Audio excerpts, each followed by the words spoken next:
মৰিগাঁও তিৱা সাহিত্য সভাৰ কেন্দ্ৰীয় অধিৱেশনৰ বাবে প্ৰস্তুতি তুংগত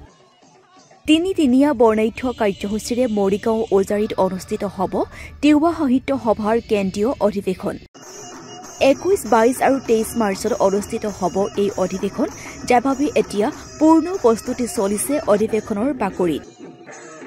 লগতে তিৱা সাহিত্য সভাৰ অন্তিম দিনা উপস্থিত থাকিব ৰাজ্যৰ মুখ্যমন্ত্ৰী ডক্টৰ হিমন্ত বিশ্ব শৰ্মা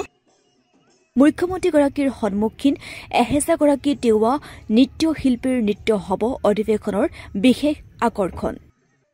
21, 22 আৰু 23 মাৰ্চ তাৰিখে তিৱা মাথনলাই টকৰা তিৱা সাহিত্য সভাৰ 13 সংখ্যক মূল সাধাৰণ অধিৱেশন অনুষ্ঠিত হ'ব। ইয়াত অসমৰ 8খন অৰ্থাৎ তিৱা মাথনলাই টকৰাৰ অন্তৰ্গত 8খন জিলা সমিতি মেঘালয় ৰাজ্যিক সমিতিৰ লগতে বিভিন্ন বিষয়ববীয়াসকল ইয়াত উপস্থিত থাকিব প্ৰতিনিধি সভাত অংশগ্ৰহণ কৰিব। ইয়াত 20খনতকৈ অধিক গ্ৰন্থ উন্মোচনৰ লগতে বিভিন্ন আলোচনা চক্ৰ ইয়াত অনুষ্ঠিত হ'ব আৰু বিশেষকৈ আজিৰ যি নৃত্য প্ৰশিক্ষণ হৈ আছে অৰ্থাৎ 23 তাৰিখৰ দিনটোত বিশেষ আকৰ্ষণ হিচাপে যিদিনা মুখ্যমন্ত্ৰী ডাঙৰীয়া আমাৰ এই অনুষ্ঠানত আহিব সেইদিনাই 1000 গৰাকী নৃত্যশিল্পীয়ে আমাৰ যি জনপ্ৰিয় লোকনৃত্য বৰত নৃত্য প্ৰদৰ্শন কৰিব গতিকে তাৰ বাবে প্ৰস্তুতি চলি আছে আমি আশা ৰাখিছোঁ সকলোৱে সহায় সহযোগিতা আগবঢ়াব আৰু এই অনুষ্ঠানটি সাফল্যমণ্ডিত কৰাৰ বাবে সকলোৱে যোগদান কৰিব ধন্যবাদ